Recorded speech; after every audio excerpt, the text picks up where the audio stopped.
Hello, guys. My name is Ahmed Ali for the Unscripted Talks here in Dub Radio. I just want to talk about the yesterday's event, so whereby the President of Kenya, William Samoei Ruto, signed the IEBC Bill 2024 that will take us through the elections to 2027 and rest of the years if no amendments are made.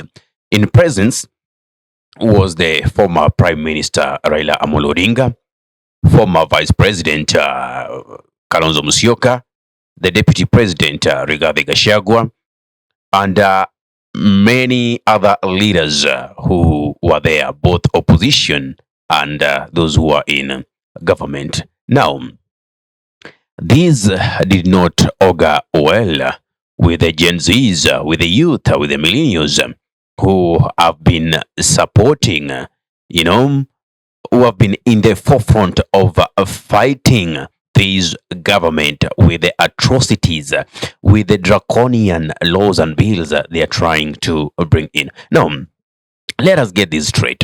Why were they angry? You know, the polity has been bestowing a lot of trust in the opposition leader, that is Raila Amolo Odinga.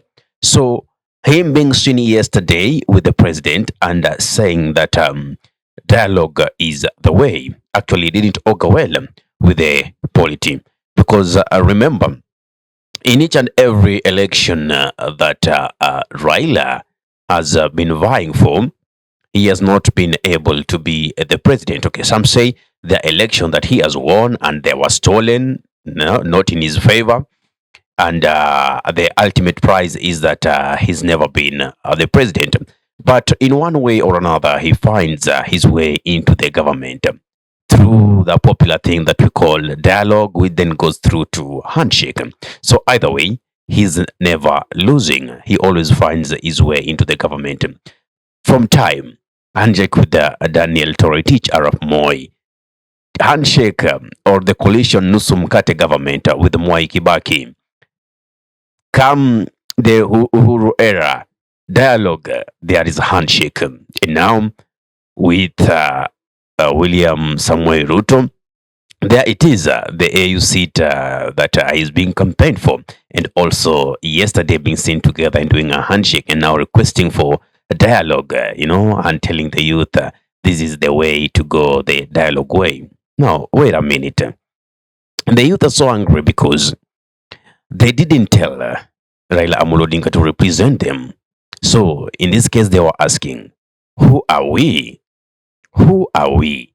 When you say we are ready for dialogue, who are you representing? Because as they know, the Gen Zs and the millennials are faceless. They are tribeless. They have no leader because they know the moment any political leader or anyone purport to be their leader, then that movement is dead. The moment they associate themselves to a certain political party, then the movement is dead. And anyone else who is associated with a political party is seen as a traitor because they can be compromised. Remember, I said everyone has a price. Now, take this into the bank. A friend asked me, now, whom do you deem fit to lead the nation of Kenya? Now, I told him, the person who should be leading the nation of Kenya should be someone who is not affiliated to either the government or the opposition party. The person who is not affiliated to Azimio la Umoja or a person who is not associated with the Kenya Kwanza government, that person should be an independent candidate. Because remember, parties have their principles. Parties have their memoranda on how they do their operations. So it means as much as you are a good leader and you are elected, remember, the party also has its vision, its interest that you're supposed to go there and represent. So therefore, the ideal person for the presidential or any other political seat is not a person who is represented using any political party or a political alliance. So that is the duty that this generation has.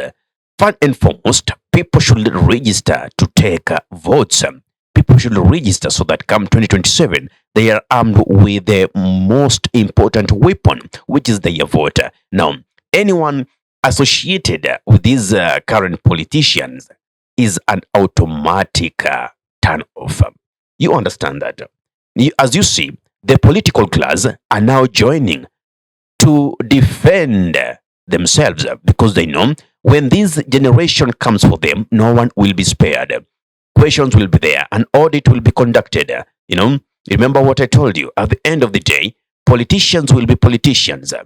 So it will be them against us.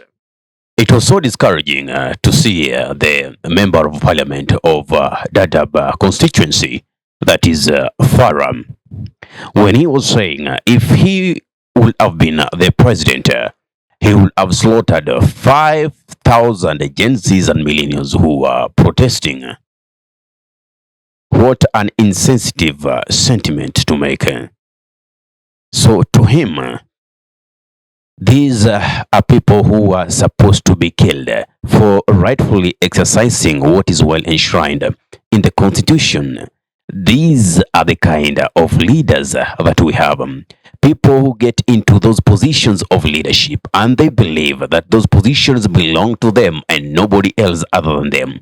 And they can do whatever they wish to do without being questioned, without being responsible or answerable to anyone. Now, whom do we have to blame? Of course, ourselves, and to a greater part, those who are our predecessors, our parents who did believe in these people, our parents who were sold to fear and they bought it 100%, who believe that there's nothing they can do within their power to make sure that they keep the government or they put the government in checks and balances. Now, this is a fight that needs to be escalated. As Kenyans, if you decide to let this go, then there is no other time that you will have an opportunity to defend yourself. Um, just the other day, the CS for roads, Murkomen, was saying this is the first year that we had to suspend contracts because there is not enough money from road maintenance levy to maintain your roads. Simply because the finance bill 2024 was not passed or was withdrawn, not passed. They did pass it, but was withdrawn by the president. I don't know. We are still left with a few days to see if it turns into law. Now, it is so funny because according to the index, Kenya consumes approximate of 1.01 billion liters of super petrol and 1.31 billion liters of diesel annually. So the RML is pegged at 18 Kenya shillings. The rate is pegged at 18 Kenya shillings per liter. To annually, the government collects about 40 billion. So the CS is trying to say 40 billion is not enough to maintain our roads, in short. So who is fooling who? Who is lying to who? That is it. You can see the type of CSs that the president has selected to represent him in the cabinet. These are the incompetent people that the president has bestowed trust on to help him drive the country, drive the nation, which he believes they are doing to their competence. Well, 100% performing. As if that is not enough.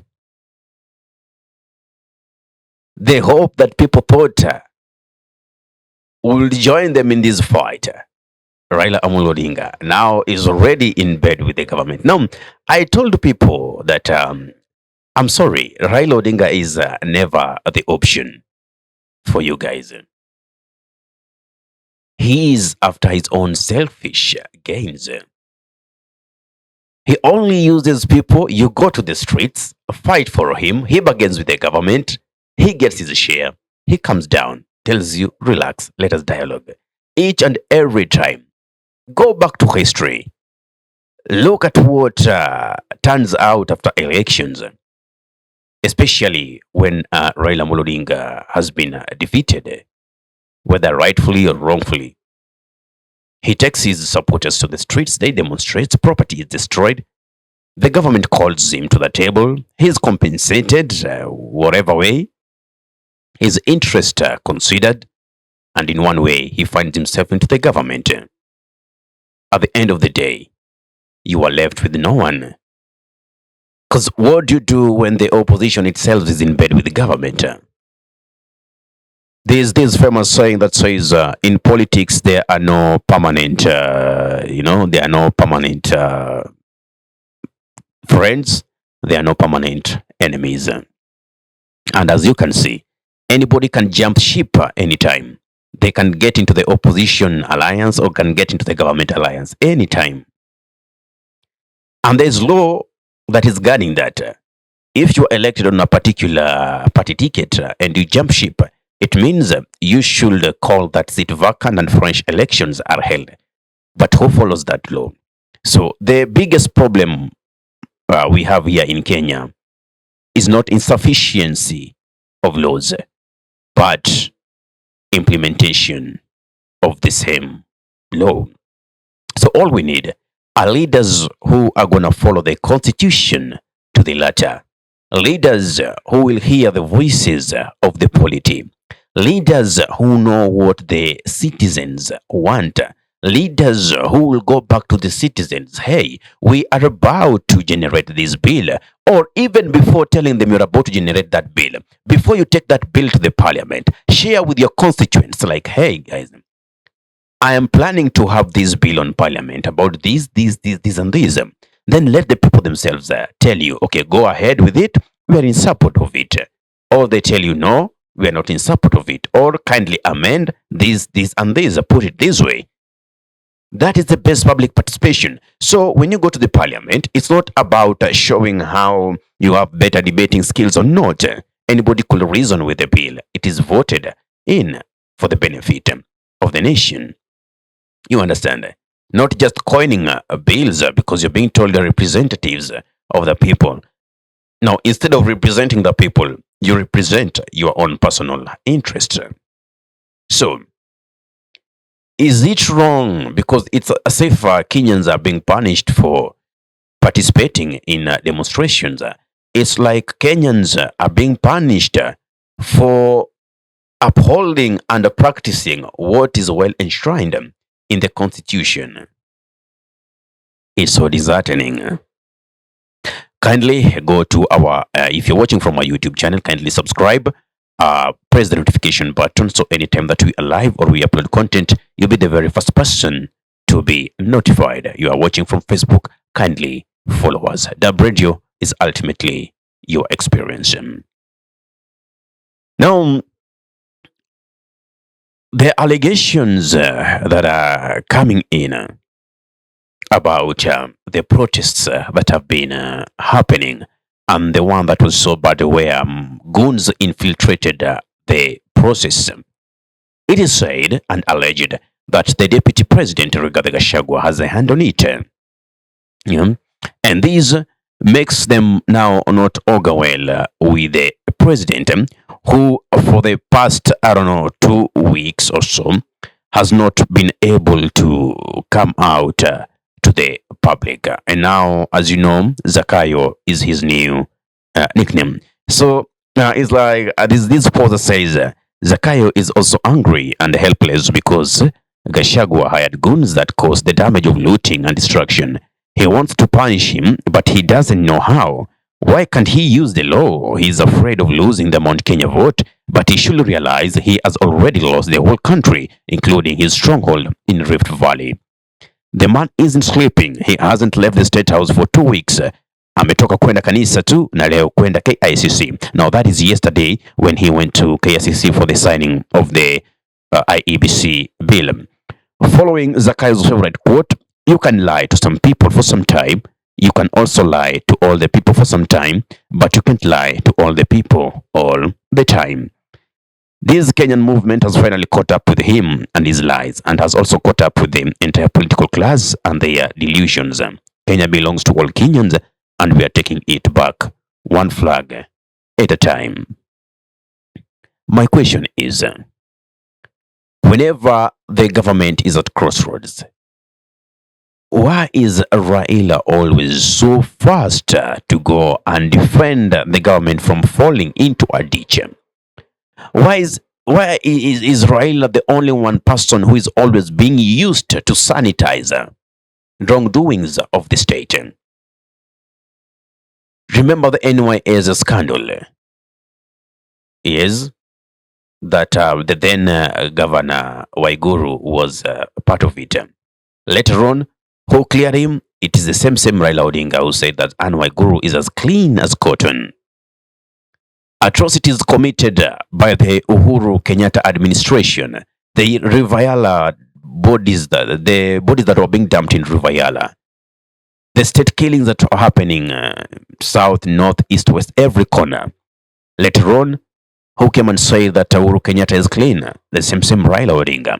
Why is he the only person who should always come and offer a clean bill of health to these people after committing atrocities? It is so disheartening, and that is why the polity is now not happy with Raila Odinga, because they thought they were reading from the same page. Unfortunately, that was not seen yesterday. The mistake was not him even being present at the signing of the IEBC. The mistake was him saying, "We are ready for dialogue." So the question was, who are we? Whom was he representing? Then in that bill, there is a section which says that now election can take place in vehicles. Isn't that a straight way of trying to make sure that these elections are not done in the rightful way? And why is the opposition, which is tasked with putting the government in checks and balances, not coming up and educating us about this? Somebody is being fooled, and that someone is you, the citizen. Wake up, open up your eyes, know that you are the real opposition. Don't select a leader, be faceless, don't be divided in tribal lines, because that is what they will try. They will try to divide you across generations. But now, viva, the fight is on. Ahmed Khalif for the unscripted talks here in Dab Radio. Assalamu alaikum warahmatullahi wabarakatuhu. Kwa timba kali za Afrika, Dab Radio ndio mpango mzima.